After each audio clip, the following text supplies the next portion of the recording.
Jadi kata para ulama, ayat-ayat yang menceritakan tentang perdebatan di dalam Al-Quran itu menunjukkan bahwa berdebat itu boleh. Itu satu prinsip. Berdebat dalam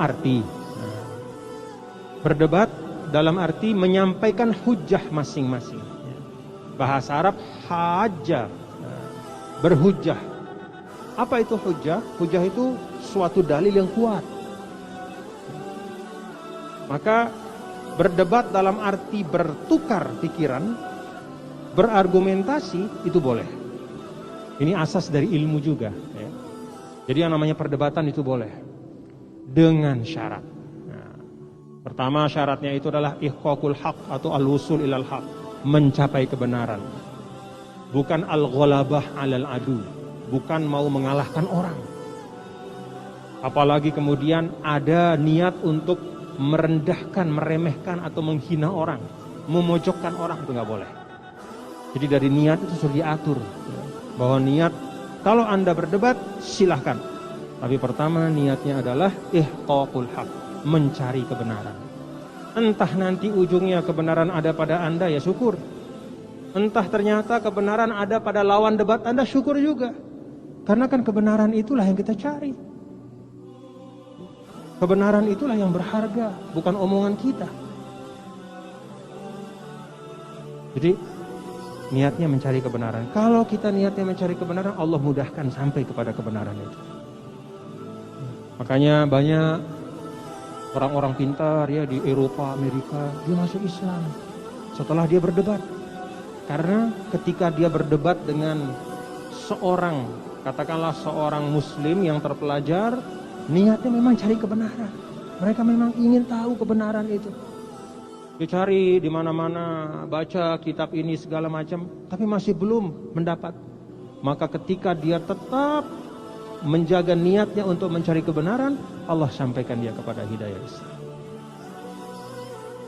Jadi berdebat itu boleh dengan niat ihqaqul haq, al-wusul ilal haq, untuk sampai pada kebenaran. Yang kedua, berdebat itu boleh dengan adab-adabnya. Adab-adabnya itu apa? Kalau bahasa gampang-gampang kita adalah dengan kepantasan dan kepatutan. Jadi kalau kita berhujah, berhujahlah, tapi jangan menghina. Kalau mau berdalil, berdalillah, tapi jangan mencela. Makanya di dalam ilmu-ilmu Islam itu namanya ilmu adabil bahthi wal munazarah. Ilmu tentang berdebat itu ada dalam Islam. Kalau orang ngomong jangan dipotong, itu adab juga. Bukan seperti ya, mohon maaf, kalau kita lihat di TV apa, belum selesai orang ngomong udah potong. Ya. Orang ngomong misalnya apa namanya, nadanya levelnya 5, dia naik ke 7. Ya.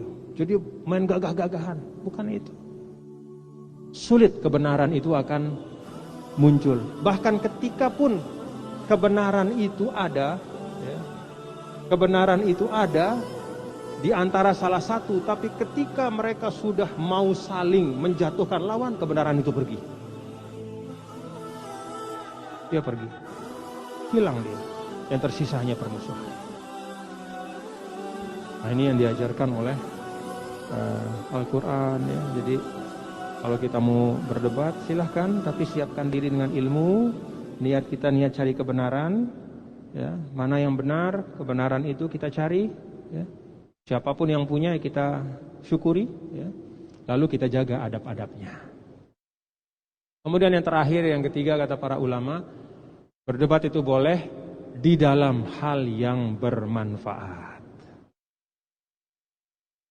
Dalam hal yang bermanfaat. Misal, di dalam Al-Quran kan wa yaquluna sab'atun wa thaminuhum kalbuhum. Nah, kan begitu ya. Sebagian mengatakan bahwa Ashabul Kahfi itu 7 pemuda menjadi 8 dengan anjingnya gitu. Lalu kemudian siapa nama anjingnya? Nah, misalnya gitu ya. Siapa nama anjingnya? Lalu si A mengatakan, oh nama anjingnya itu ini. Lalu yang lain mengatakan, oh ini. Pertanyaannya, ada manfaatnya enggak? Apakah dengan mengetahui nama anjing itu kemudian ibadah kita lebih dibanding yang tidak tahu? Kan tidak ada. Laisa tahtahu amal. Tidak terkait dengan amal kita. Karena itulah Allah juga tidak menyebut langsung namanya anjing itu. Bahkan nama pemuda itu pun tidak disebut. Karena apa? Karena bukan esensinya di nama. Tapi esensinya itu pelajaran. Bagaimana mereka mempertahankan iman mereka. Jadi bahkan bapak-bapak saudara ya, tidak semua yang ada dalam Al-Quran itu harus kita perdebatkan. Apalagi yang bukan di Al-Quran. Hal-hal kecil-kecil, hal-hal yang sifatnya tidak terkait dengan iman Islam, tentang amal-amal soleh, tentang kerja-kerja yang baik, gak usah kita perdebatkan. Kalau Anda mau berdebat, pastikan itu sesuatu yang bermanfaat. Yang kalau engkau mengetahui kebenaran tentang masalah itu, maka akan menambah ilmumu, menambah amalmu, menambah kedekatanmu pada Allah, menambah kecintaanmu pada kebaikan. Itu yang diperdebatkan.